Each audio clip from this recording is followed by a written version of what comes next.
And so, ladies and gentlemen, we're going to talk about yet another progressive president. In this case, is going to be a guy by the name of Woodrow Wilson. Now, Woodrow Wilson is going to be a president that we're actually going to come back to deal with again in a future chapter. He's going to be the president that actually takes us into World War I. We're also in the next chapter, which is going to be dealing with American expansionism and what's referred to as imperialism. We're going to talk again about Teddy Roosevelt, and we'll talk about some of the different presidents at that point in time. But this is really the last of the presidents we're going to look at in regards to the Progressive Era chapter. This is not to say that Woodrow Wilson was the last of the progressive presidents, okay? But this is just the last one we're going to happen to be looking at. Now, Woodrow Wilson is an interesting individual.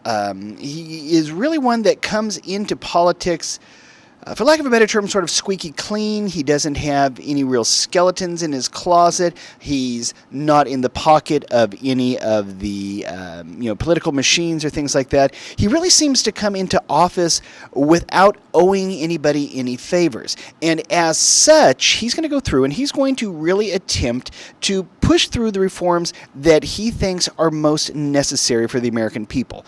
Just like Teddy Roosevelt and William Howard Taft, he's going to be looking at the world in which the United States now exists, the world in which the people are having to work and go to school and everything like that. And there are different aspects of American life that he thinks could be improved, and he's going to work very hard to do this.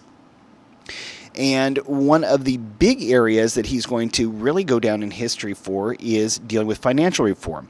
In fact, he is going to be the one responsible essentially for the creation of what's known as the Federal Reserve Bank. If you look at any dollar bill that you might have nearby, you'll see that it's referred to as a Federal Reserve note. This was really going to be the creation of essentially a central bank that would help stabilize American currency and would be there to essentially make sure that the smaller banks had a better chance to survive.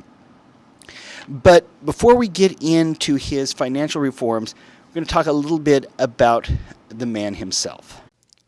So we're going to start out with a little bit of Woodrow Wilson's background. Now, Woodrow Wilson was actually born in 1856, ladies and gentlemen. Now, he grew up in the state of Georgia, so he was a Southerner.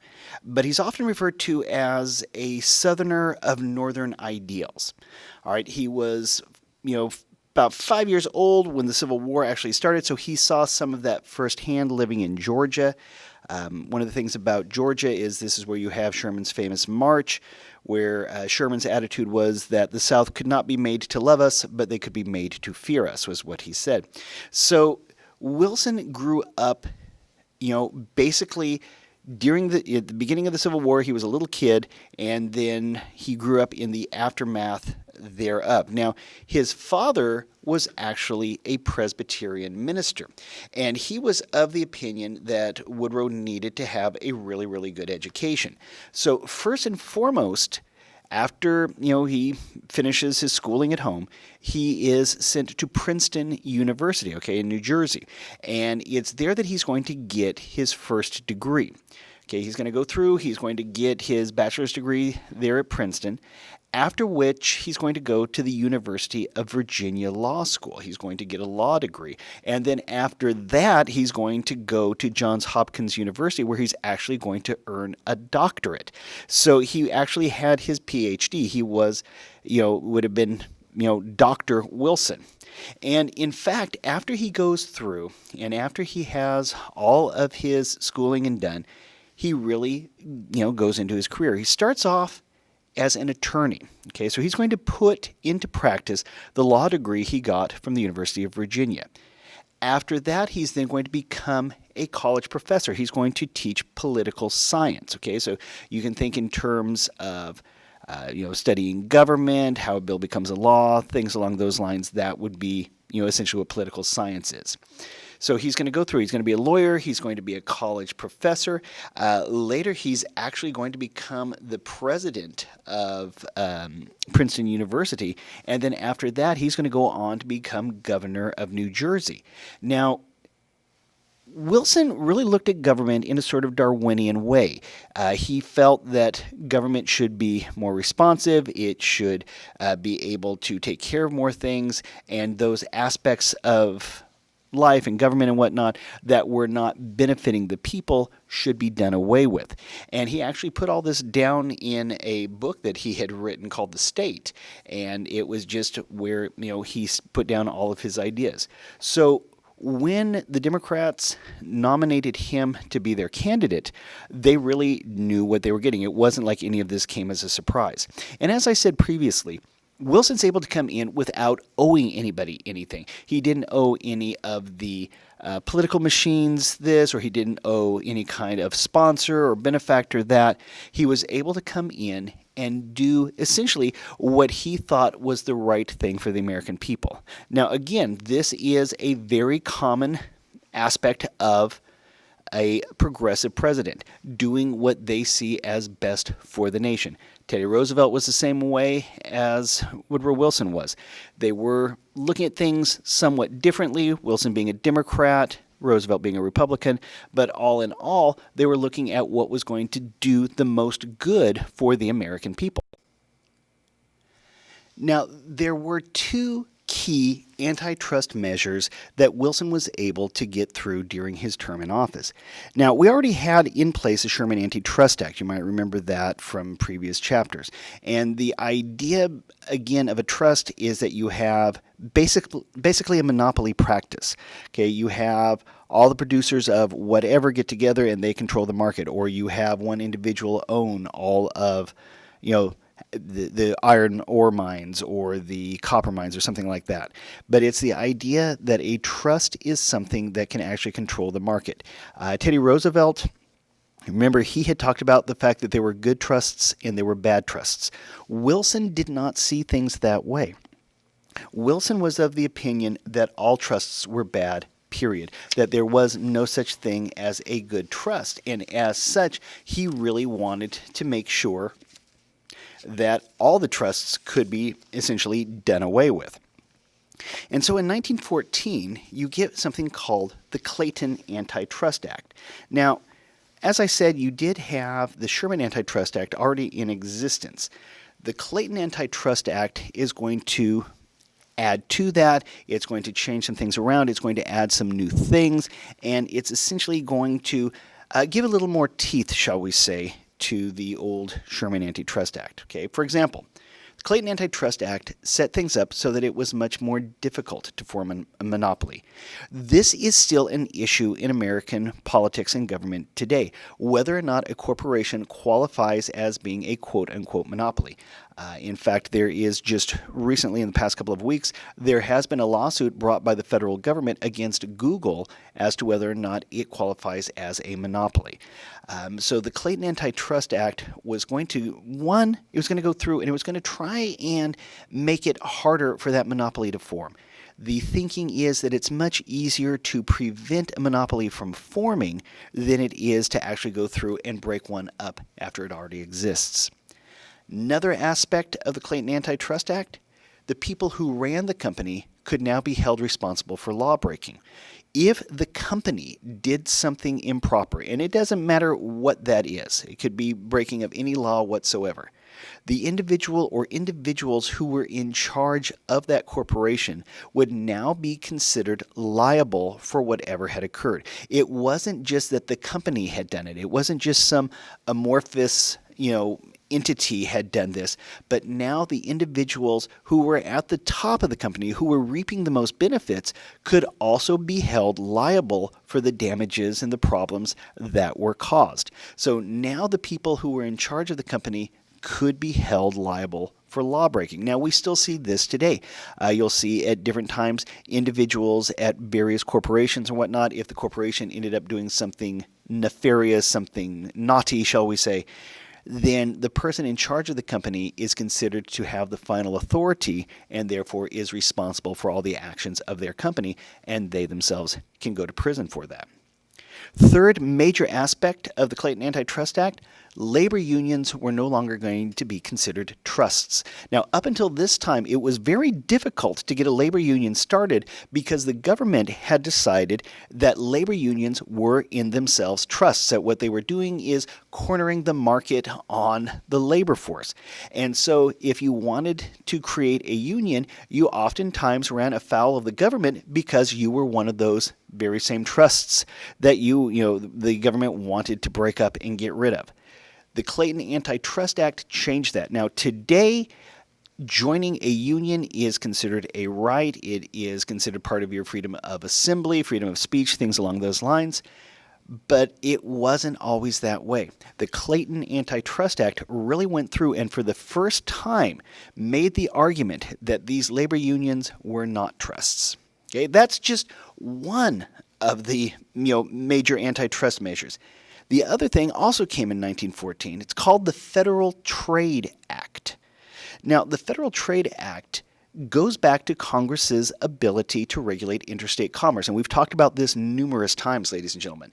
Remember, if you make something in the state of California and it is only sold within the state of California using only California products, that's intrastate commerce. And the state of California can regulate that, but only the state of California.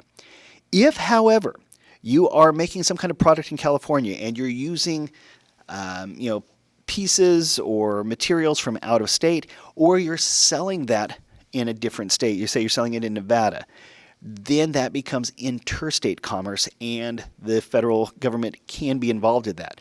With that, Congress has the constitutional authority to go through and actually regulate interstate commerce.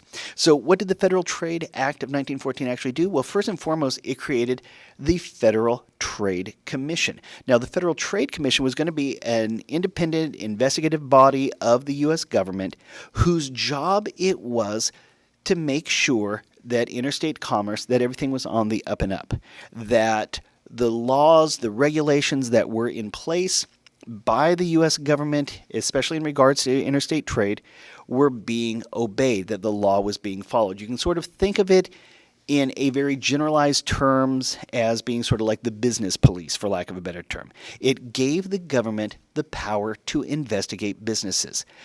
Today we talk about things like insider trading. If somebody works for a company and they know A, B, C, or D is going to happen the next day and they sell all their stock beforehand, they can get in trouble and they can go to prison for what's called insider trading. That is the kind of business practices that the Federal Trade Commission wanted to look into. They wanted to make sure that the businesses were actually operating in accordance with the law. Now, that doesn't mean just that they were doing exactly what they were supposed to do, but they were following the spirit of the law. They were going through and they were obeying the law the way it was intended. Okay, the argument is, or the old saying is, do you follow the letter of the law or the spirit? And they wanted to make sure that businesses were doing both. They were following the letter of the law, and they were doing it in what was considered the right way. It would be a mistake, however, to think that when we talk about financial reforms, all we're talking about is the trusts and regulation and things like that. No. This is a point in time in the progressive era where you're going to see a lot of changes that today are just accepted as part of the background. But back then were very, very different. For example, a new tax system. Now, up until this point in time, you only really had two ways for the federal government to make money, to actually have revenue coming in. One would be to go through and sell off land. And while that was something that did make the government a fair amount of money, you have to keep in mind that land is finite. You're not always going to be able to go through and find more land to sell. The other aspect of bringing money into the government at this time was through tariffs. Okay, now remember, we've talked about this before. A tariff is essentially a tax on a product coming into the United States. This was a point in time, though, when the tariffs actually got reduced substantially. And the problem with that is that, one, while it did make things cheaper for people to buy from overseas, and it did increase trade in that respect, it meant that the federal government was not getting as much money as it had beforehand. And generally speaking, any government is constantly going to be in need of money. There are a number of different expenses, some of which you can imagine, others or you could barely imagine if you made it up. But generally speaking, the government needed some new form of income. Now, how are they going to go about doing that? Well, it's going to be with something that if you have a job, you have experienced. Income tax. Now, believe it or not, income tax in this nation at one time was considered unconstitutional. In fact, there were cases that made it all the way to the Supreme Court that said an income tax was unconstitutional. Now, once the Supreme Court has ruled a law unconstitutional, there's really only two choices. One, you can go back to Congress and Congress can rewrite the law, changing the parts that were unconstitutional and get everything passed again. But in this case, they were talking about basically the entire concept of federal income tax like that was unconstitutional. Well, there's only one other choice. Once the Supreme Court has ruled that your law or whatnot is unconstitutional, there's only one other thing you can do, and they did that. They passed the 16th Amendment to the Constitution of the United States, created the first income tax. And in fact, what we use today is referred to as a progressive income tax. And by that, it means that the more money you make, the larger percentage of that money is taken by the government. 16th Amendment gave the government a percentage of all workers' income and all business profits. And this has been an argument now for over a century over how much is the right amount. Are some people paying too much or some people paying too little? And it really gets brought up a lot right around election time. You'll often hear one side or the other claim that such and such organization or corporation or whatnot is not paying their, quote, fair share. Now, whether or not that's true, I leave that up to your own decision-making processes. But in this case, for the first time, the federal government is now going to get a little bit of everybody's income and all business profits. And they are going to use this to try and fund the government instead of the sale of land or the use of tariffs. Last big thing we're going to talk about in regards to financial reform and Woodrow Wilson is going to be the Federal Reserve System. Okay. Now, we did have at one point in time a national bank. It was called the Bank of the United States, okay, and that was operating essentially as our central bank to regulate our currency. However, that died out back during the Andrew Jackson administration in the 1830s. There were a couple times they tried to bring it back, but it never really made it. As such, you had the difficulty of fluctuations in your currency. Now, if your currency was backed by gold or something like that, then you had a hard asset that you could go through and really, base it, against that, and you knew exactly what your money was worth. But it also meant that there were wild differences from one place to another. So what did the Federal Reserve System do? First and foremost, it divided the nation into 12 different districts. Okay, and these districts you have like the Federal Reserve Bank of San Francisco, Federal Reserve Bank of Atlanta, Federal Reserve Bank of New York, etc. And what this Federal Reserve Bank was going to do was to control the money supply. Okay, first and foremost, the Federal Reserve is very interested in making sure inflation is kept in check. Okay, we don't want the money to be worth less and less. And if you just dump a bunch of money into the economy, then that money is going to be worth less than it had been. I'll give you an example. If the government were to come out today and say for every bill you have in your wallet or purse, every $1, $5 bill, $10 bill, whatever, all you have to do is you can draw in a zero after that. The $1 bill is now a 10, the $10 bill is 100, etc., etc. And you might be happy for a few seconds until such time as you realize the dollar soda you could have bought at McDonald's now costs $10. And the money is going to keep exploding that way. You can look at Germany after World War I. You had, $50 million bills, basically. That was one of the great concerns. So by controlling the amount of money actually being used that's actually out in the public, the Federal Reserve has the ability to try and prevent runaway inflation. Second thing the Federal Reserve did is it made credit more easily available. Okay, the Federal Reserve is the bank that the banks go to get money. Okay, so they borrow money from the Federal Reserve. They then loan that money to individuals. The individuals pay the interest on that loan from their bank. The bank then pays that money back to the Federal Reserve System. The thing is, you need money in order to make money. If you own a business, you're going to have the ability to make sure that you have the money coming in to pay your employees or to buy supplies and things like that. And oftentimes that has to come through a line of credit of some sorts. Now, if you don't have access to that, you don't purchase the ingredients you need for whatever it is you're making. As a result, you don't make the product. Because you can't make the product, you have to lay people off. Because you lay people off, they now don't have money, etc. And it becomes a snowball rolling downhill. So the Federal Reserve is there to not just control the money supply, but to make credit more easily available. Now, this is not to say that it was set up to just try and make, just whatever loans to whomever and not really care. No, it was set up to try and make the loans to the banks so the banks could loan it to business so that the economy would be able to prosper. Now, the Federal Reserve System has now been in existence for over 100 years. It is still a source of contention. There are those who think it is the greatest thing we have ever done in this nation. There are those who think it is the worst idea we've ever had. And again, this is one of those I leave up to you. If you are interested, you can always do more research on that and form your own opinion. But regardless of if you like the Federal Reserve, whether you like the income tax, all these different things that we've talked about so far today, they do exist. They have become part of the fabric of the United States. And all of this happened during the administration of Mr. Woodrow Wilson.